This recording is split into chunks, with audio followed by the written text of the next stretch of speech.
Turks. I'm Anna Kasparian, and this is Thursday. Cenk isn't here, he's in Houston.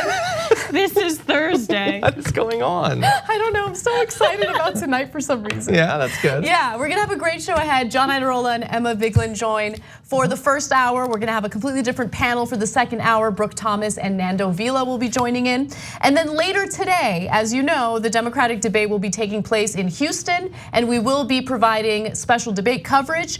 We are not going to watch the debate along with you, but as soon as the debate is over, we will come back on the air and give you our analysis. John, Emma, Cenk, and Nando will be joining in. Cenk will be coming in from Houston, obviously, that's where he's at. And in the second hour, we're also going to take a live hit from Cenk, just to get some of his predictions, his thoughts. And I'll probably grill him a little bit about the fact that he's been gallivanting around town having fun while I've been holding it down here at TYT. And can I just really fast on that? I know that there's been some people who've been frustrated that we've been doing the commentary after the debate. I mean, we would, trust me, we would love to do it live, but you can't legally do that. You can't legally You're not do it. legally allowed to do that. Yeah, it's a copyright infringement issue that we got away with earlier, I guess. Yeah, we had a nice run. I was about to say, didn't we do that before? Yeah. Yes. Yeah, it's taken more seriously now. People are actually paying attention to us now. Okay, well that's a good thing. So yeah, it is. Upsides and downsides. Anyway, with that said, let's get started. Lots of news to get to today. This is a story that unfortunately broke too late yesterday for us to cover, but I do want to make sure I fill you in today. The Supreme Court has ruled in favor of Donald Trump by temporarily allowing the Trump administration to implement its new asylum rules while the courts decide whether or not this new move by the Trump administration is constitutional. This is likely gonna work its way back up to the Supreme Court, but understand that this latest ruling is temporary. It's just meant to allow Trump to do what he wants to do now as this case works its way through the courts. The Supreme Court, in a brief, unsigned order, said the administration may enforce new rules that generally forbid asylum applications from migrants who have traveled through another country on their way to the United States without being denied asylum in that country. So essentially, if you are an asylum seeker and you have to travel through a certain country to get to the United States, under these new rules, you would have to apply for asylum in the country that you're traveling through. And it isn't until you're denied asylum in that country that you can apply for asylum here in the United States. Of course, this is an effort to halt all asylum seekers from Central America, or at least most asylum seekers from Central American countries. Well, it makes it really inconvenient because as they're working their way up into Mexico, it might take a while for the application process to go through. So presumably they just have to get an Airbnb for like 3 months or something like that, because they have lots of resources and they can afford to just wait around for the government to get back to them. And also understand that what Mexico is doing is it is trying to prevent asylum seekers from coming into their own country. So they literally have armed members of their military at their southern border to prevent Central Americans from coming into Mexico. Because it essentially puts the onus on the government of Mexico to deal with the asylum seekers, and they don't want to do it. So they're guarding their southern border a little more closely. They're carrying a lot of our loads here with paying for the wall and now paying for these asylum seekers who actually want to come here. Obviously, that's sarcasm, they're not doing any of that. It's absurd that Trump even wanted that to go through, but just the thing that sticks out to me most is Merrick Garland. This wouldn't be happening if Merrick Garland were on the court, or it would be at least stymied in some sort of way. But we have Neil Gorsuch instead of Merrick Garland, and that all has to do with the obstructionism of the Republicans. So once again, when we hear Nancy Pelosi come out today and say we need a bipartisan agreement before we impeach Donald Trump, a reminder of who we're dealing with on the other side. It's incredible, it's really incredible. So I wanna give you some more details on what the Supreme Court has given Donald Trump during his first term. Just a few months ago in July, the court allowed the administration to begin using $2.5 billion in Pentagon money for the construction of a barrier along the Mexican border. Last year, the court upheld President Trump's ban on travel from several predominantly Muslim countries. Now, there were 2 justices who dissented in this latest Supreme Court decision. Justice Sonia Sotomayor joined Justice Ruth Bader Ginsburg in dissenting, saying the court's action will, quote, upend longstanding practices regarding refugees who seek shelter from persecution.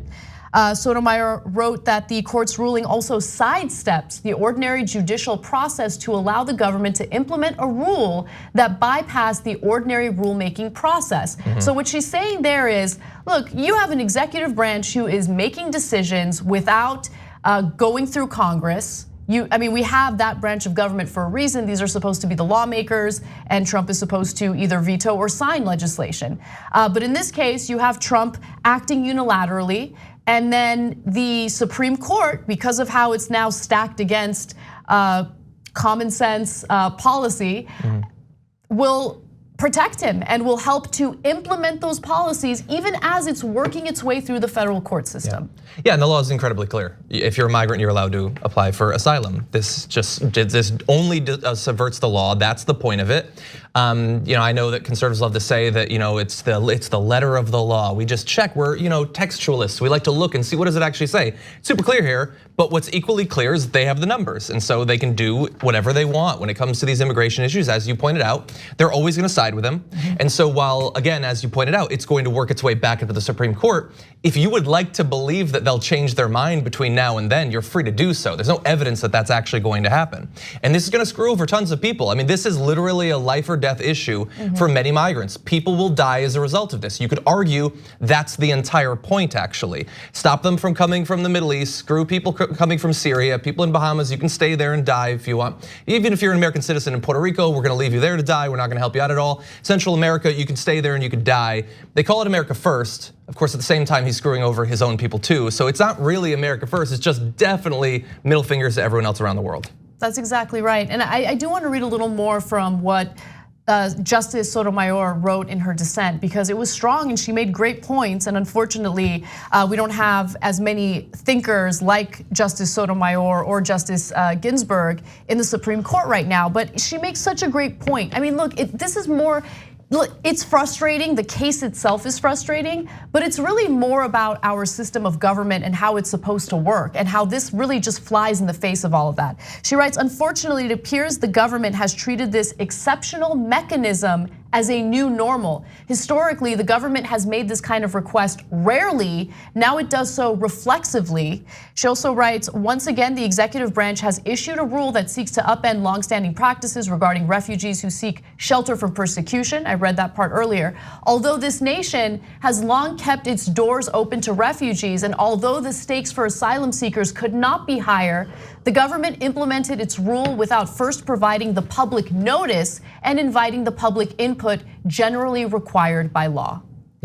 Yeah, of course. And I hope that everyone who thinks that the Supreme Court is this neutral arbiter of laws and that they're just completely put away from, or they're isolated from politics, takes a long look at what's happening right now. We still pretend like these judges are isolated from the political machinations of the day and that they are really just acting as they see the letter of the law and how they read the Constitution and the text and their own judicial philosophy. It's this myth, this American myth that's been going on and on and on for the past few decades, when it's impossible for them to be isolated from politics. That's we right. have TV, we have the internet, we have news everywhere, every single day. So let's move beyond this myth that just kind of aggrandizes the American system and makes it seem like we're something better than we are. This is the reality. Let's deal with it now. It's a politicized court, as are all the politicized courts, and the Democrat, as are all the courts. And the Democrats better catch up, because as you look at the lower courts, they're stacked with conservatives. So while the Democrats are still pretending in this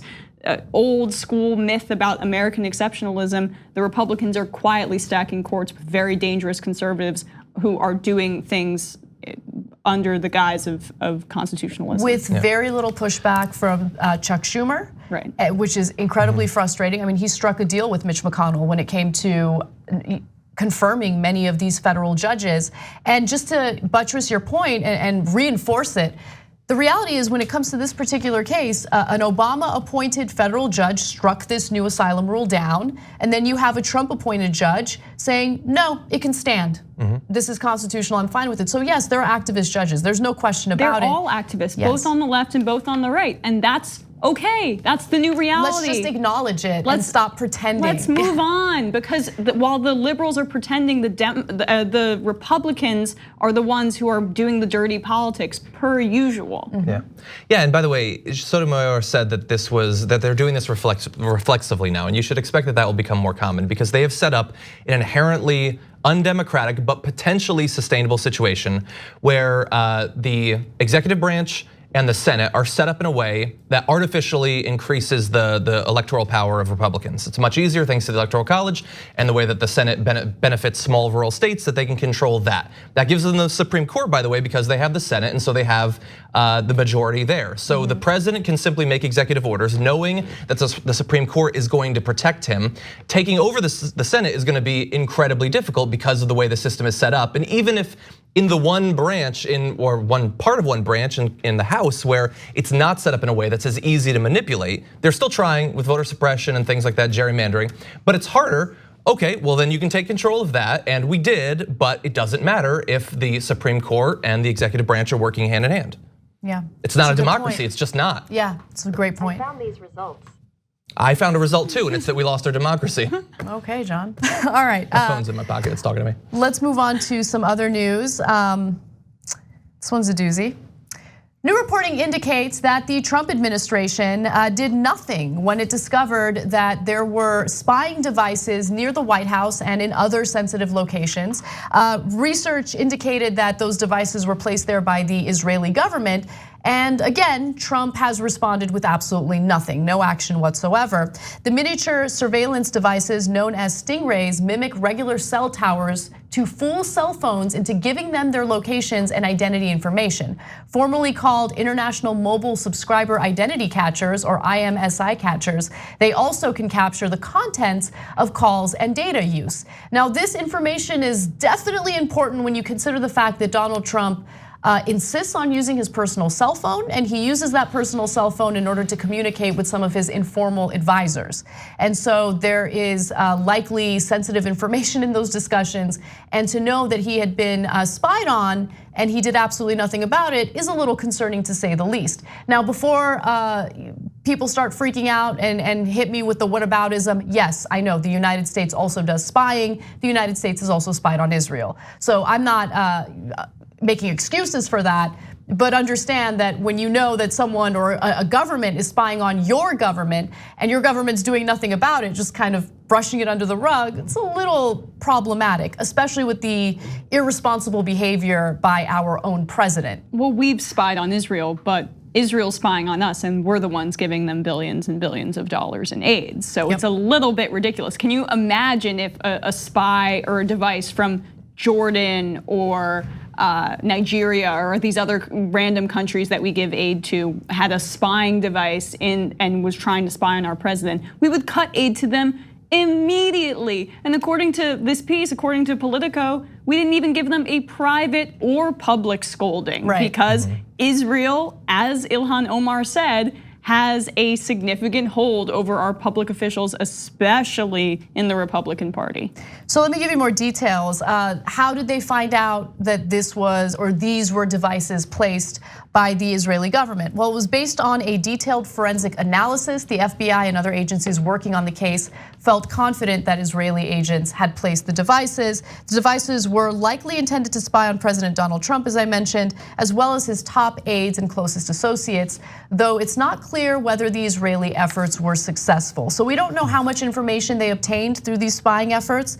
Luckily, it was discovered that they were attempting to spy, and hopefully those devices were destroyed. These allegations are absolute nonsense, according to a spokesperson with the Israeli embassy. Israel doesn't conduct espionage operations in the United States, period.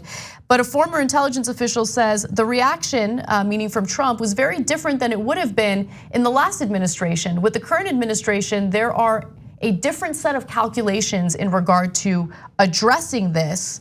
And the intelligence official continues to say, I'm not aware of any accountability at all, going back to what you were mentioning, Emma. I wonder how different would it be?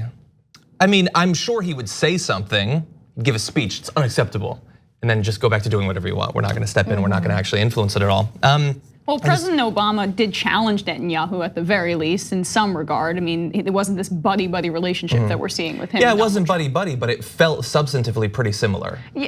In terms of what the government was allowed to get away with during that time. The degree is a whole nother level. I mean, only now are we having the discussion that it's not anti-Semitism to criticize our connection with the Israeli government and the way that we show complete deference to them. I mean, Sheldon Adelson gave $123 million to the Republican Party for the 2018 midterms. And now we're talking about it what it is. It's corruption, it's these far-right evangelicals who want the Jews to return to Israel so that they can have Armageddon in this completely anti-Semitic biblical nonsense trope that they already are exerting over our foreign policy. So I think that it's a different dynamic because one of the silver linings of the Trump presidency is now the entire country is being awoken to that dynamic that we're talking about. So it was more subtle, I guess, is my and while argument. Look, I wouldn't expect any administration to come down hard on the Israeli government over these spying efforts,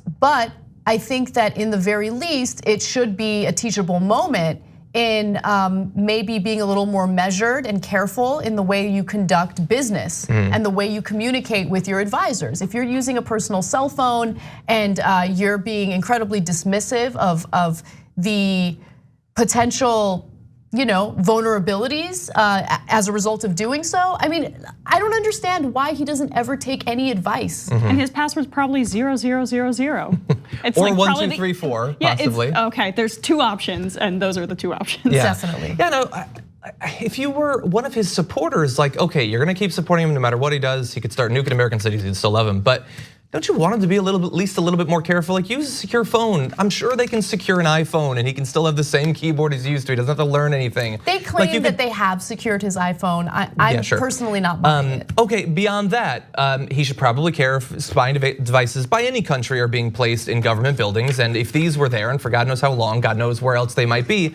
But also, he's revealing classified information in meetings with foreign ambassadors. He's tweeting out classified photographs. That is his right, apparently. He's able to burn foreign agents if he wants to, but you should care about that because there is a cost to that. It's not a cost that Donald Trump pays, but it is a cost that we pay. Absolutely. All right, we got to take our first break. When we come back, though, we're going to talk about how Trump is unwilling to do anything about gun control, but he is going to ban e-cigarettes. We'll be right back. We hope you're enjoying this free clip from the Young Turks. If you want to get the whole show and more exclusive content while supporting independent media, become a member at TYT.com/join today. In the meantime, enjoy this free segment.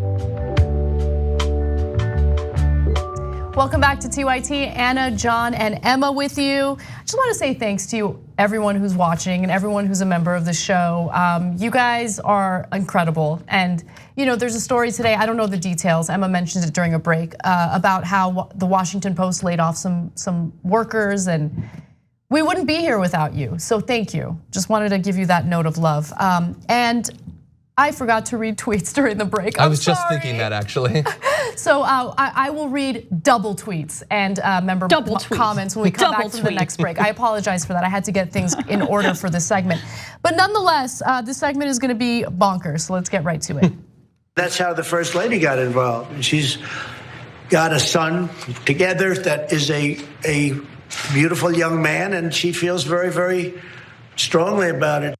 Donald Trump breaking news and apparently telling the world that maybe he isn't the father of Baron Trump. I don't know, that was a really weird way of putting it. The way they pan out and she's just sitting there like what? If you look at her face, she does not seem happy there or ever. Now we'll get to that in just a second, but that was a snippet of Donald Trump explaining his decision to potentially ban e-cigarettes moving forward. Now this was in response to concerns that Melania Trump apparently has about e-cigarettes. She had tweeted earlier, quote, "I'm deeply concerned about the growing epidemic of e-cigarette use in our children. We need to do all we can to protect the public from tobacco-related disease and death and prevent e-cigarettes from becoming an on-ramp to nicotine addiction for a generation of youth."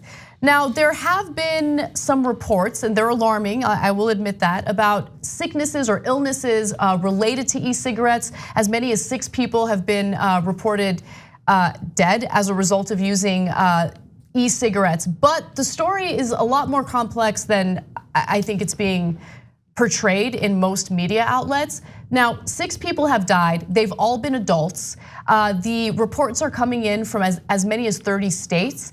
And there's reason to believe that these products have actually been purchased on the street. And also, it's not the Juul product that's been, in all these controversial stories lately. Yes, there are young people using these products. They shouldn't be using these products. They're not healthy. But does it make sense to ban e-cigarettes? Is that really gonna solve the problem?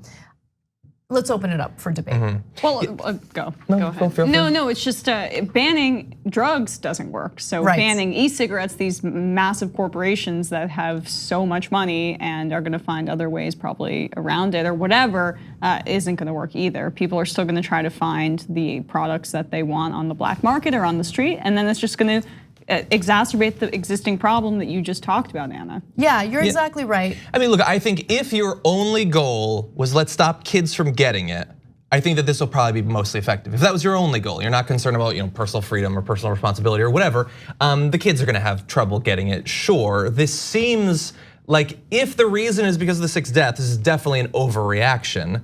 And it also, considering what you said, that the ones that were apparently causing the death were THC related and were illegally produced, they were sort of counterfeit, then this to me feels like invading Afghanistan. It's like, are you really doing it for the reason you said, or did you just kind of want to do it? Or the preemptive war in Iraq, where there was allegedly weapons of mass destruction, but it turns out that we had a government that was. Thing. I mean, it's not the same thing, but you know what I mean. It's based on ignorance, right? It was government action based on a lack of information and knowledge. And if you don't believe me, look at this video. It features Donald Trump explaining his reasoning for why he wants to move forward with this ban.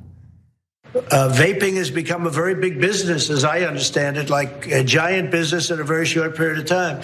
But we can't allow people to get sick, and we can't have our youth be so affected. And I'm hearing it, and that's how the First Lady got involved. And she's got a son together that is a beautiful young man, and she feels very, very strongly about it. She's seen it. We're both reading it. A lot of people are reading it, but people are dying with vaping. A lot of people think vaping is wonderful, it's great. It's really not wonderful. That's one thing I think we can say definitely, Commissioner. It's not a wonderful thing. It's got big problems. Not a wonderful thing, it's got big problems, so let's go ahead and ban it. I do want to give you some actual information about what's going on though, in case you're concerned. Now, how would this ban happen? Well, Health and Human Services Secretary Alex Azar explained that it would take several weeks for the FDA to release its final plan for banning the products, after which there will be a 30-day delay until the new policy goes into effect. Azar says, quote, at that point, all flavored e-cigarettes other than tobacco flavor would have to be removed from the market. Now, I want to be clear about something. These products do not have tobacco in them. You're not burning tobacco oil. They do have nicotine in them though, so it is very addictive. And part of the problem is the marketing behind it. So I do have a problem with the way that it's marketed because kids can get their hands on it since it's not tobacco. So maybe do better regulation so they can't purchase it. But more importantly, like this is something, it's a product that's used by people who smoke cigarettes and they wanna wean themselves off of using cigarettes, which are of course incredibly, it's terrible for your health. Yeah. And many people die as a result of smoking cigarettes. So banning it doesn't really make sense. Maybe rethinking the way that it's marketed makes sense. I don't know if it makes sense to ban all the different flavors. Is that really gonna solve the problem? I just think banning things, it never really works out. The idea is that it appeals more to kids, but hypothetically, I think that doing something about the advertising, and by the way, there's a precedent. They did that with cigarettes as well. They made it more restrictive. But exactly, they don't believe in government. That's what we're missing here. Is conservatives? Trump is so simplistic. He's like, oh, we either allow it or we don't allow it, then right? Let's ban everything. Let's ban bleach. Ban cigarettes, right? Ban cigarettes then too, because then banning just e-cigarettes doesn't make any sense at all. If his entire reasoning is just to harm, is that it creates harm for people, then cigarettes create even more harm or whatever. There've been so many people, but we talked about this the other day. Is just he doesn't believe in bureaucracy or government. So he doesn't even understand that we could regulate things because the middle ground just doesn't exist in his mind. Yeah. Well, he doesn't even understand what's happening now with this story, right? Like he listen to him talk about it. He's not knowledgeable about his son. About his son, the dad. the decision he's about to make. She has a son together. Yeah, I do. Look, I think that I looked at the numbers, and like apparently within the last month, 25% of high schoolers or whatever have used one of these products, which is devastating, especially coming off of a period where cigarette use had been going significantly down. That doesn't necessarily mean that you should ban it, though. And also, I don't know. I think we should at least consider the possibility that this could. They said it's going to take several weeks. Okay. Maybe they don't do it. Yeah, How often does Donald Trump announce something and then everyone just forgets about it? Every time there's a mass shooting. Yeah, exactly. Yeah. So I want to go into that now because I think that's important to discuss. Because you're right, Emma. He is a very black and white kind of guy.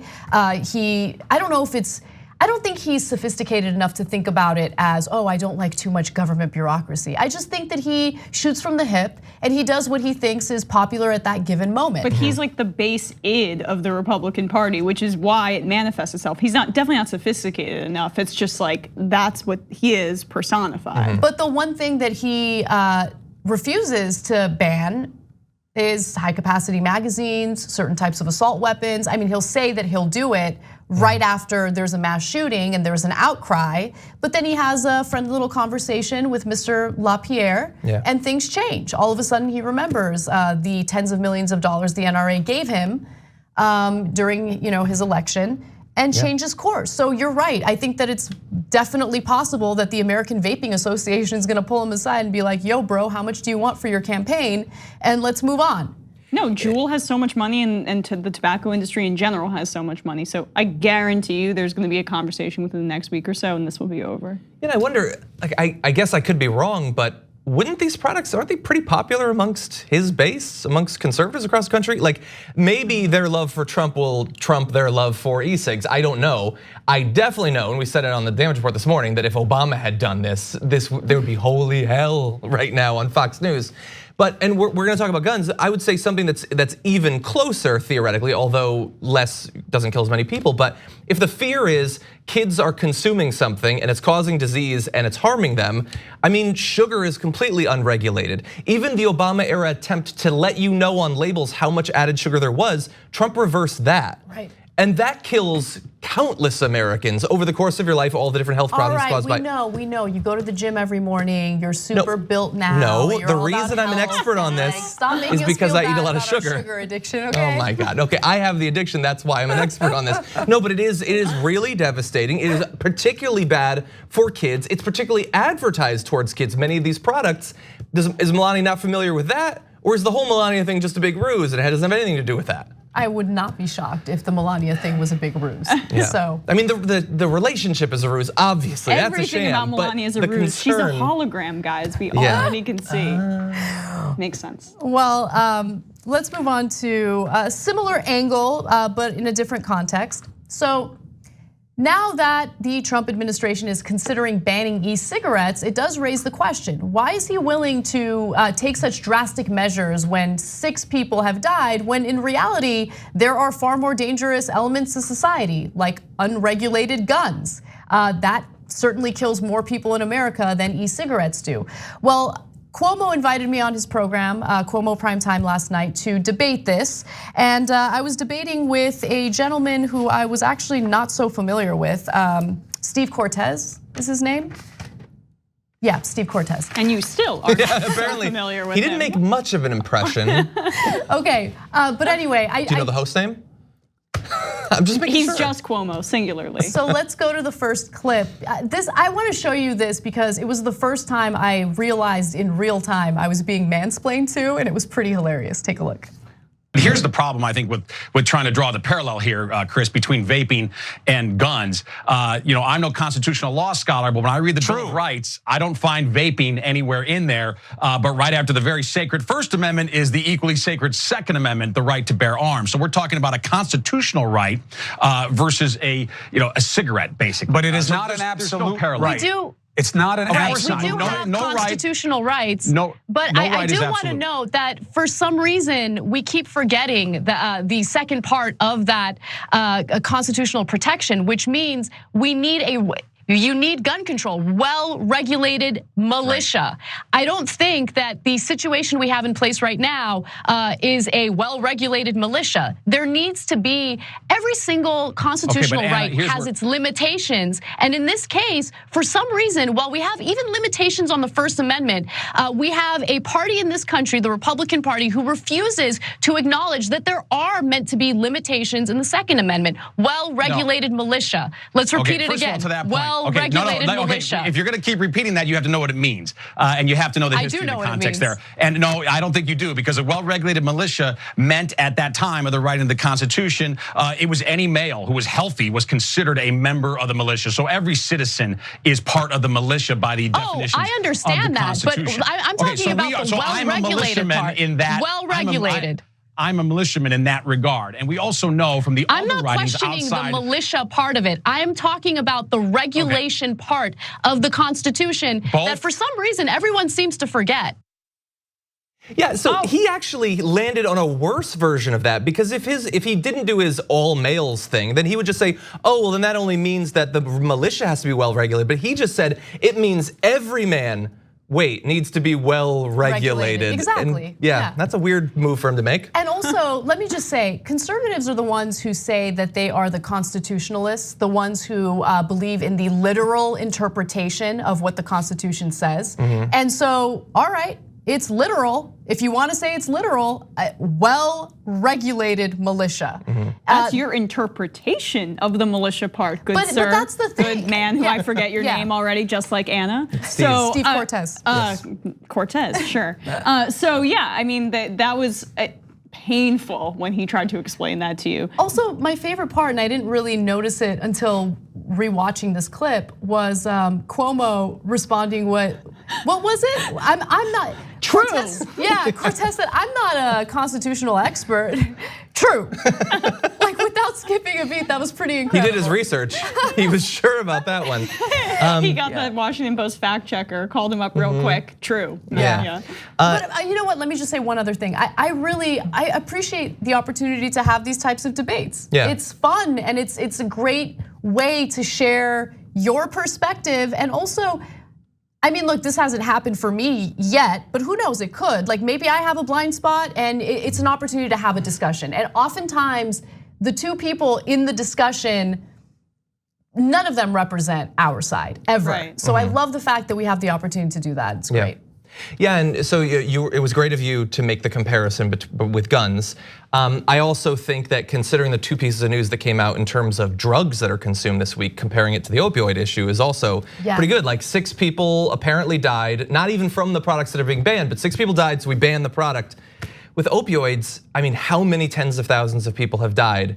And the leading family who developed them, marketed them, made sure that they were overprescribed and all of that, they're getting a $3 billion slap on the wrist. They have $13 billion between them. They have to pay it over 7 years. They're gonna make far more money over those 7 years. They don't have to apologize. They don't have to take any responsibility. They really should have done, They've had to take some responsibility. I mean, well, the monetary responsibility. The monetary, yeah. Well, they're about to take a tiny portion of their net worth and let them continue living their wealthy, well-privileged lives. Yeah, and I agree with you in that it's not enough. And you're right. I mean, I love that you compared the e-cigarette ban with the opioids, because Trump isn't willing to take drastic measures when it comes to those painkillers. But to be fair, I also do want to note, there are people who have chronic pain who do rely on that prescription medication. And unfortunately, because of the misuse and the overprescription of these opioids, those chronic pain sufferers are suffering even more, because it's even more difficult for them to get a drug that they should have access to. And I do thank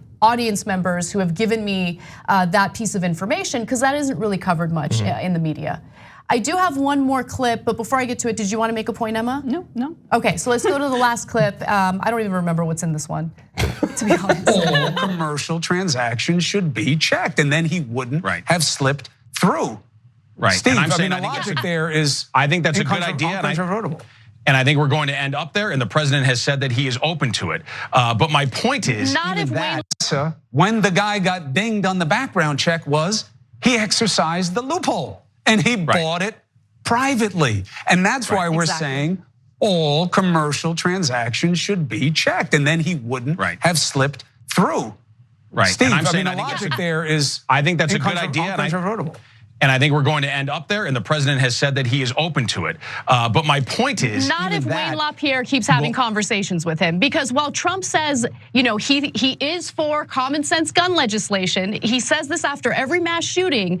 All that happens afterwards is Wayne LaPierre will pull him aside, have a conversation, and remind him of the $30 million the NRA spent on getting him elected. And Trump immediately changes course. I mean, the NRA Twitter account brags about it. They had a pinned tweet from Wayne LaPierre talking about their conversation. So look, Trump is easily corruptible. He might have the right instincts right after a mass shooting, but at the end of the day, money talks. And it influences him, and that's why we don't get the regulation. Anna Kasparian says it's not going to happen. Let's end on that. Well, it's so true. Yeah, that was pretty devastating. He was like nodding along with you, and it seemed like he was like, yeah, you got me. No, it was just so good because, I mean, you gave him the credit for having the right instinct after a mass shooting, because he's not a career politician in the sense that he's not constantly reflexively cowing to these interests that don't make entire logical sense, that actually make the counter of that sense. But then as soon as he has a conversation with one of the people in the Republican establishment, one of the people he surrounded himself with, he just completely goes the other way, because the empathy that he feels or the reaction that he feels from a mass shooting doesn't last longer than 0.5 seconds for him, because he's not a normal dude. Not only does it not last long, but who does Trump care about more than anyone else on the entire planet? Trump. Donald Trump. Okay. And so, even though he does have these very brief moments of humanity where he does seem to have empathy, at the same time, then he remembers, well, what about my best interests? And that $30 million, that's a lot of money. And when you're running a re-election campaign, you don't want to lose that support. Yeah, and that particularly, we always, after mass shootings, we always have the conversation like, what could have stopped this? What sort of legislation might have influenced it or not? This is like, if you had asked for the most obvious, clear example of how a failure to do what's needed allowed this one person to get one gun and commit one act, it is so obvious, so clear.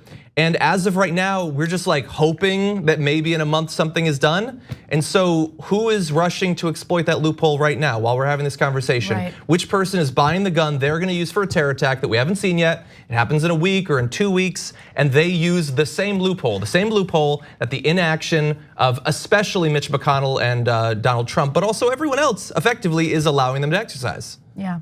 It's a great point, and it's devastating, and it happens over and over again, and you just begin to feel helpless. That's why it's important to elect someone whose primary goal, number one goal, is to get the money out. Because if you don't get that money out of politics, you're not going to accomplish anything. There can be all these promises and all these great policy proposals, but those policies are going nowhere unless you get rid of that virus that infects our democratic process. And there are so many Democratic presidential candidates who are talking about gun control and this issue specifically, but talking about it in a vacuum is not going to do anything. We have to elect someone who knows that it's a part of a larger systemic problem of money in politics, because just wearing orange doesn't mean anything when you don't tackle the larger issue of corruption. Yeah. Absolutely.